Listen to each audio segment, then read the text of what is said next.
Muy bien, ya estamos de vuelta para continuar con la segunda parte de esta clase sobre el proceso de planificación estratégica. Las debilidades y las amenazas corresponden a condición interna y externa de la organización. Las debilidades corresponden a la empresa. Las amenazas son del contexto externo. Por lo tanto, si ustedes observan el esquema, lo que tenemos aquí es que las fortalezas corresponden a una condición interna de la empresa, las oportunidades corresponden a una condición externa de la empresa, las debilidades corresponden a una condición interna de la empresa y las amenazas corresponden a una condición externa de la empresa. Pero esto es interesante. Precisamente la planificación estratégica nos invita a combinar, a conectar las condiciones de la organización, de la empresa, con las condiciones del contexto. ¿Cómo relacionamos, cómo combinamos esos dos aspectos, ¿no? El aspecto interno con el aspecto externo? Por lo tanto, nos ayuda a establecer lo que más tarde será nuestra estrategia, ¿no? Si conoces el entorno y te conoces a ti mismo, entonces no has de temer el resultado de 100 batallas. Eso es lo que dice esta filosofía china tan antigua. Pero, ¿qué pasa si no conoces tu entorno? ¿O qué pasa si no te conoces a ti mismo? Si no te conoces a ti mismo y conoces el entorno, bueno, tienes 50% de probabilidades de que te vaya bien. Pero si no te conoces a ti mismo y no conoces el entorno, los resultados van a ser realmente desastrosos. Cuidado, porque eso puede pasar con las empresas. Por lo tanto, es un análisis de cuáles son los puntos fuertes, cuáles son los puntos débiles de la organización y obviamente cuáles son las oportunidades y amenazas y cómo se relacionan, ¿no? Como se ve aquí en la diapositiva, ¿no? ¿Cuál es la relación que existe entre las fortalezas y las oportunidades, entre la fortaleza y las amenazas, entre las debilidades y las oportunidades y entre las debilidades y las amenazas?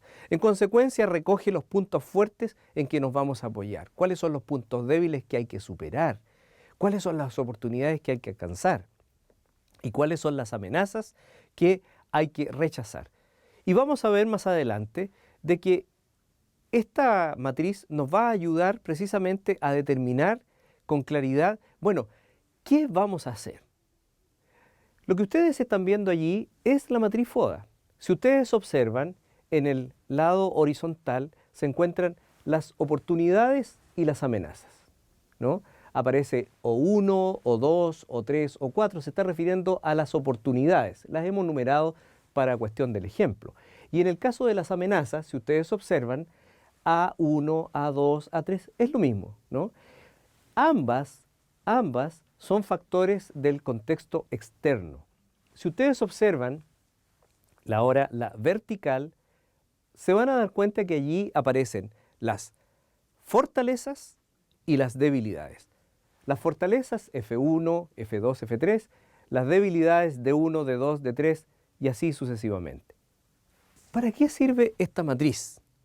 Porque vamos a combinar la relación que hay entre las fortalezas y las oportunidades. F1, ¿cómo se relaciona con O1? F1, ¿cómo se relaciona con O2? F1, ¿cómo se relaciona con O3? Y así sucesivamente. Vamos a un ejemplo.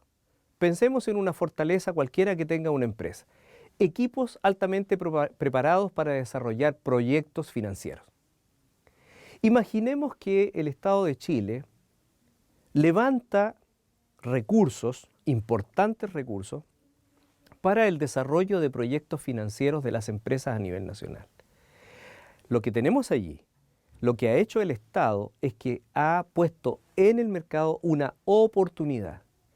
Pero coincidentemente nosotros tenemos una gran fortaleza. Esa fortaleza es que tenemos equipos altamente preparados y especializados para desarrollar proyectos de inversión. Por lo tanto, lo que tenemos allí es que se van a cruzar, ¿no es cierto?, en el primer cuadrante, ¿no?, que ustedes están observando, la fortaleza 1 con la oportunidad 1. Es decir, con este equipo de profesionales vamos a alcanzar la oportunidad 1 que se nos aparece allí en la matriz. Todas las acciones que podamos desarrollar en el primer cuadrante que aparece en la matriz son de carácter ofensivo. Por eso ese cuadrante se denomina maxi-maxi, porque se potencian las fortalezas para aprovechar las oportunidades. Y como ustedes pueden ver allí, hay una pregunta clave. Si potenciamos esta fortaleza, ¿podremos aprovechar mejor esta oportunidad? Esa es la pregunta clave. Pero también tenemos el segundo cuadrante, en donde las fortalezas se combinan con las amenazas. Si ustedes observan, sigamos el mismo ejemplo. F1 con A1. F1 dijimos, equipo de trabajo altamente capacitado para desarrollar proyectos financieros. Pensemos en una amenaza, una gran compañía que se instala en el mercado y que tiene una fuerte capacidad competitiva. Por supuesto que es una amenaza a todas luces. ¿Qué podemos hacer?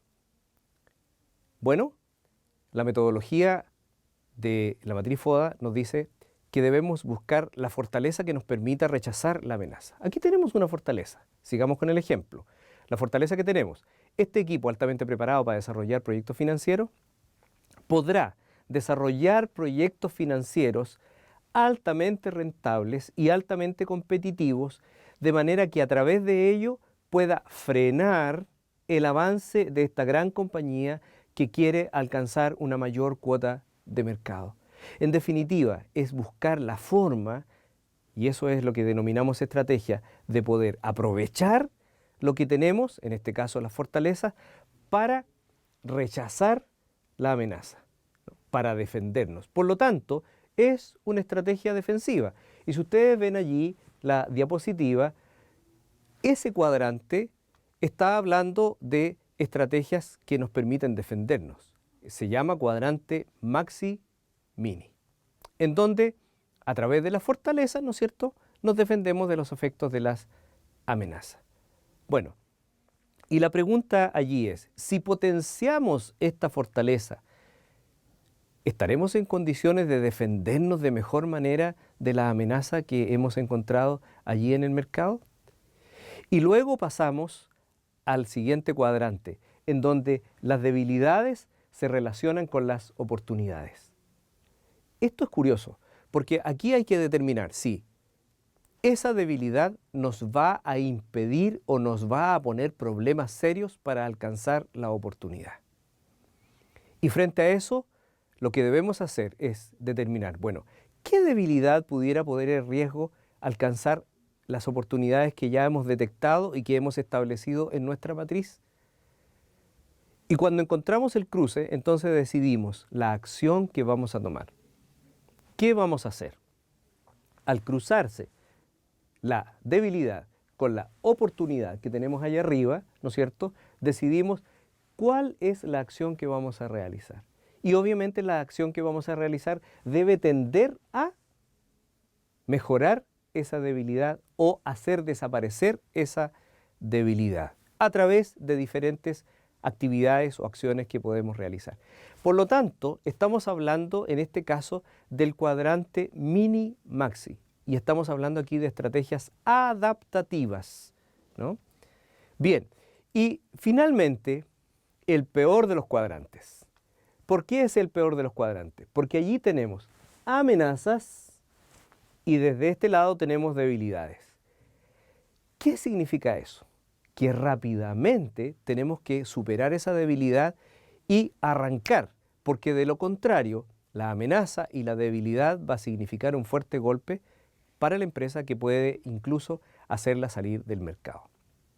Entonces lo que tenemos allí es un cuadrante mini-mini. Y la estrategia que tenemos allí es una estrategia de superación. Incluso podemos decir que se trata de una estrategia desesperada para poder superar las debilidades y defendernos de las amenazas. Hay que poner especial atención en ese aspecto. Por lo tanto, allí la pregunta es, si superamos esta debilidad, ¿podremos defendernos mejor de los efectos de esta u otra amenaza? Bien, y así vamos identificando nuestro FODA, ¿no? A través de esta matriz. Pero, ¿qué viene a continuación? ¿Qué es lo que sigue luego del análisis de la matriz FODA? Bien, la estrategia. En el cruzamiento que tuvimos en cada cuadrante aparece la estrategia. Y la estrategia nos indica el qué vamos a hacer. Armamos nuestro plan estratégico. Ya tenemos la visión, ya tenemos la misión, tenemos la visión, tenemos el FODA, sabemos dónde estamos, con qué contamos y qué es lo que debemos hacer. Definimos nuestras estrategias y una vez definidas las estrategias, entonces ahora elaboramos, armamos, conectamos todos estos elementos y tenemos como resultado nuestro plan estratégico, más el cuadro de mando del cual hablaremos en próximas clases. ¿Y qué es el plan estratégico? Es la elaboración de un documento más el cuadro de mando. Por lo tanto, hay que considerar los elementos que aparecen aquí en esta presentación. Observen con atención que se trata de un documento simple, se trata de un documento sencillo, pero que incorpora todos estos aspectos que ya hemos trabajado, que el directorio de la empresa, con todo el equipo, con todos los colaboradores de la empresa han desarrollado. Por lo tanto, este plan estratégico se convierte en un documento que tiene que ser conocido y revisado permanentemente por todos los colaboradores. Hay que definir ejes estratégicos, que son las líneas básicas de desarrollo de la institución, de la empresa, de la organización, ¿no? Agrupar aquellas que son más relevantes. También a esos ejes les denominamos elementos críticos, aquellos que no pueden desaparecer, que tienen que estar presentes en este proceso. El ámbito financiero, por ejemplo, el ámbito productivo, ventas, etc. Aquellos que son relevantes, que son los pilares que sostienen a la organización. Bueno, y obviamente ustedes pueden ver ahí cuáles son los aspectos que debe considerar esta parte del plan estratégico, la definición de los ejes estratégicos. Luego están los objetivos estratégicos que ya se definieron porque surgieron del análisis FODA. Recuerden la matriz que recién trabajamos, que recién explicamos. De esa matriz surgen los objetivos estratégicos. Por lo tanto, se convierten en la finalidad hacia dónde queremos ir apuntando, ¿no? Y qué es lo que queremos conseguir. Pero también para ello tendremos que desarrollar objetivos operativos, que son los de corto plazo. Con esos objetivos operativos, entonces vamos a ir alcanzando los objetivos estratégicos que ya son de más largo plazo. Y las acciones son los pasos individuales o pasos de grupo necesarios para conseguir los objetivos operativos, ¿no? En la medida que vamos consiguiendo los objetivos operativos, vamos alcanzando los objetivos estratégicos. Algunos autores dicen que los objetivos operativos son de corto plazo, a 1 año. Y los objetivos estratégicos son 2, 3, 4 años, 5 años o más. Pero el objetivo operativo es más breve, ¿no? Por lo tanto, el objetivo operativo se consigue a través de acciones concretas que podemos identificar a través de un programa, utilizando, por ejemplo, una carta Gantt que nos permite ordenarnos en el tiempo.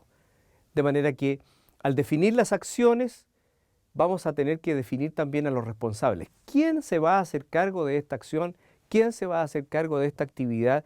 ¿Quién va a ser el responsable y quién va a responder frente a la empresa de la ejecución de esa actividad? Luego están los indicadores. Bueno, los indicadores son los instrumentos de medida, vale decir, en qué porcentaje queremos conseguir aquel incremento que nos hemos planteado o cuál es el número que queremos alcanzar, etcétera, ¿no? Si estamos pensando, por ejemplo, en utilidades, bueno, ¿de cuánto es el monto de utilidades que queremos generar en un periodo determinado o que queremos llegar a alcanzar en un periodo determinado? Luego definimos el estándar objetivo, es decir, aquello que es la meta. Establecemos un calendario para todas las actividades, que puede ser una carta Gantt, ¿no?, u otro, y definimos los recursos. ¿A qué nos referimos con los recursos? Bueno, ¿cuántos profesionales, cuántos técnicos, por ejemplo? ¿Cuánta maquinaria? ¿Qué tipo de maquinaria? Esos son los recursos. Pero ahora bien, esos recursos hay que valorizarlos. a esos recursos hay que agregar el aspecto monetario. ¿Cuánto me cuesta incorporar este recurso para desarrollar las acciones que nos hemos planteado en este calendario y con los responsables que ya hemos definido?